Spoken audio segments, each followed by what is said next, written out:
ভূতের অস্তিত্বের বিষয়টা অনেকেই বিশ্বাস করে, আবার অনেকেই বিশ্বাস করে না। তো আজকে আমরা জানবো ভূতের অস্তিত্ব সত্যি কি আছে নাকি ভূত কাল্পনিক।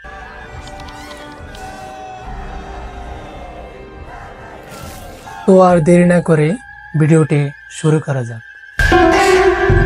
প্রথমত ভূতের অস্তিত্ব নিয়ে সনাতন ধর্ম কি বলে জেনে নেওয়া যায়। শ্রীমদ্ ভগবদ গীতার 9ম অধ্যায়ের 25 নম্বর শ্লোকে উল্লেখ আছে, ইয়ান্তে দেবব্রতা দেবন পিতৃনি ইয়ান্তে পিতৃব্রতা ভূতানি ইয়ান্তে ভূতেজ্জা ইয়ান্তে মদজাজি নপিমম। অনুবাদ, দেবতাদের উপাসকেরা দেবলোক প্রাপ্ত হবেন, পিতৃপুরুষদের উপাসকেরা পিতৃলোক লাভ করেন, ভূত প্রেতাদের উপাসকেরা ভূতলোক লাভ করেন এবং আমার উপাসকেরা আমাকে লাভ করেন। এখানে একটি লাইন বলা হয়েছে, ভূত প্রেতের উপাসকেরা ভূতলোক লাভ করেন। এই লাইনটি খুবই তাৎপর্যপূর্ণ। এছাড়াও গরুর পুরাণে বিশদভাবে এই বিষয়ে আলোচনা করা হয়েছে। শ্রীবাদ অমোঘলীলা প্রভুর মুখ থেকে তা শ্রবণ करा जाए। उक्ति हरिनाम की महिमा पर जो कि गरुड़ पुराण से दी गई है। कीर्तना देवा देवस्य विष्णुर स्मृति तेजसः यक्ष राक्षस वेताल भूत प्रेत विनायकः डाकिन्यो विद्रवन्ति स्म ये तथान्ये च हिंसका सर्वार्थ हरम तस्य नाम कीर्तन स्मृतम नाम कीर्तन कृत्वा शुद्ध प्रखस्य अखिल देशु वियोगम शीघ्रमापनोति सर्वान् अर्थैनम संशयः। अमित तेजस्वी भगवान श्री हरि के कीर्तन से यक्ष राक्षस भूत वेताल प्रेत विनाशक डाकिनी चुड़ैल और अन्य जो भी हिंसक भूतगण हैं ये सब भाग जाते हैं। भगवान का नाम कीर्तन संपूर्ण अनर्थों का नाशक कहा गया है।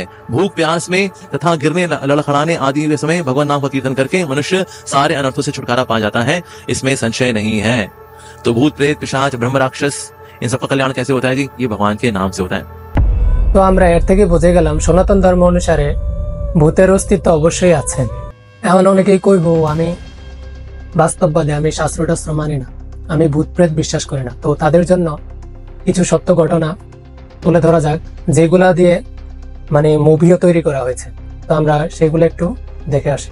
1973 সালে রিলিজ হওয়া দ্য এক্সোরসিস্ট সিনেমা উইলিয়াম পিটার ব্লাটের লেখা উপন্যাস থেকে এই ছবির গল্প নেওয়া হয়েছে। ছবিতে যদিও একটি মেয়ের উপর দুষ্ট আত্মা ভর করে, কিন্তু ব্লাটের উপন্যাসটি ছিল একটি ছোট ছেলেকে নিয়ে। ঘটনাটি নাকি সত্যি। 1949 সালে রোল্যান্ড ডো নামের ওই ছেলেটির উপর পিশাচ ভর করলে তা তাড়ানোর জন্য এক্সোরসিজম বা খারাপ আত্মা তাড়ানোর ব্যবস্থা করা হয়েছিল। এই ঘটনার সাক্ষীদের নিয়েও বই লেখা হয়েছে। অর্থাৎ 1949 সালের সত্য ঘটনাটি নিয়ে 1973 সালে একটি মুভি বানানো হয়, যা পুরোটাই সত্য ছিল। Number 2, child's play. 1988 সালে চাইল্ডস প্লে প্রকাশিত হয়। পুতুলের মধ্যে মৃত মানুষের আত্মা ঢুকে যাওয়ার গল্প নতুন নয়, কিন্তু এই গল্পকে পর্দার রূপ দিয়েছে চাইল্ডস প্লে ছবিটি। সত্য ঘটনার অবলম্বনেই এই ছবিটি তৈরি হয়। রবার্ট ইউজেন অটো নামের এক চিত্রশিল্পী ও লেখকের একটি পুতুলকে এই ছবিতে অভিশপ্ত বলা হয়। সেই পুতুল এখন আছে যুক্তরাষ্ট্রের ইস্ট মার্টেলো জাদুঘরে। এই পুতুলকে কেন্দ্র করে ছবিটি নির্মাণ করা হয়েছিল। Number 3, the conjuring 2। The conjuring 2013 সালে রিলিজ হয় এবং দ্য কনজুরিং 2 2016 সালে রিলিজ হয়। এড ওয়ারেন দম্পতি বাস্তবে অনেক ভৌতিক সমস্যার সমাধান করেছেন। তাদের সেই কেসগুলো নিয়ে তৈরি হওয়া ছবির মধ্যে দ্য কনজুরিং সিরিজ অন্যতম। দ্য কনজুরিং ছবিতে ওয়ারেন দম্পতি ভৌতিক সমস্যায় আক্রান্ত একটি পরিবারকে সাহায্য করেন। বাস্তবে ওয়ারেন দম্পতি সেই ধরনেরই একটি ঘটনা সমাধান করেছিলেন 1971 সালে। কনজুরিং 2 ছবিটি তৈরি হয়েছে ইংল্যান্ডের একটি ভৌতিক সমস্যাকে কেন্দ্র করে। ওয়ারেন দম্পতি 1977 সালে ইংল্যান্ডে গিয়ে এই ভৌতিক সমস্যাটি সমাধান করেছিল। অর্থাৎ 1971 এবং 1977 সালের ঘটনাকে কেন্দ্র করে এই মুভি দুটি তৈরি করা হয়েছিল, যা পুরোপুরি সত্য। এছাড়াও গত বছর বাংলাদেশেও একটি ঘটনা ঘটে, যা পুরোপুরি সত্য। বাংলাদেশে গত বছর ফরিদপুরের নগরকান্দা উপজেলার শহীদ আকরামুন্নেসা বালিকা উচ্চ বিদ্যালয়ে 4 তলা ভবনের একটি শ্রেণীকক্ষে অশরীরী কোনো কিছুর উপস্থিতি দেখতে পেয়ে ভূত আতঙ্কে 13 জন শিক্ষার্থী অসুস্থ হয়েছিল, যা বিভিন্ন গণমাধ্যমে উপস্থাপিত হয়েছিল। এছাড়াও শিল প্রভুপাদের সাথেও এমন ঘটনা ঘটেছিল।